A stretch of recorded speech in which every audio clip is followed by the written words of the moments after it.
The great Indian prime minister Modi గారు Kuwait కి ఎందుకు వచ్చారు, గల్ఫ్ కార్మికులకు ఎలాంటి ప్రయోజనాలు ఉండబోతున్నాయి ఈ వీడియోలో చూపిస్తా, చూసేయండి. కువైట్ లోని ఒక కంపెనీలో వర్క్ చేస్తున్న మన ఇండియన్ కార్మికులతో గల్ఫ్ వర్కర్స్ క్యాంప్ అయితే నిర్వహించారనమాట. ఆయన ప్రతి ఒక్కరితో మాట్లాడుతూ వాళ్ళ ప్రాబ్లమ్స్ కష్ట సుఖాలను అయితే కనుక్కున్నాడు అనమాట.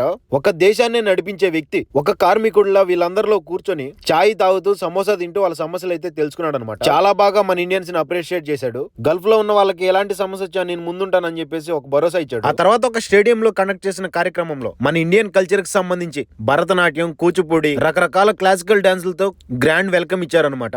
మన దేశం మహాభారతం, రామాయణం గ్రంథాలను 2 సంవత్సరాలు కష్టపడి అరబిక్ లాంగ్వేజ్ లోకి మార్చి ఈ గల్ఫ్ దేశాల్లో ఆ పుస్తకాలను పబ్లిష్ చేస్తున్నారు. అలా మార్చిన వాళ్ళు వీళ్ళిద్దరిని నరేంద్ర మోడీ గారు చాలా అప్రిషియేట్ చేస్తూ చాలా ప్రౌడ్ గా ఆయన సిగ్నేచర్ అయితే చేశాడనమాట పుస్తకాల పైన. ఇక్కడ ఎలాంటి మార్పులు తీసుకుని వస్తున్నాడని చెప్పి ఒక ఫుల్ వీడియో చేశా, ప్రొఫైల్ కింద ఉంది, చూసేయండి. I am proud to be an Indian.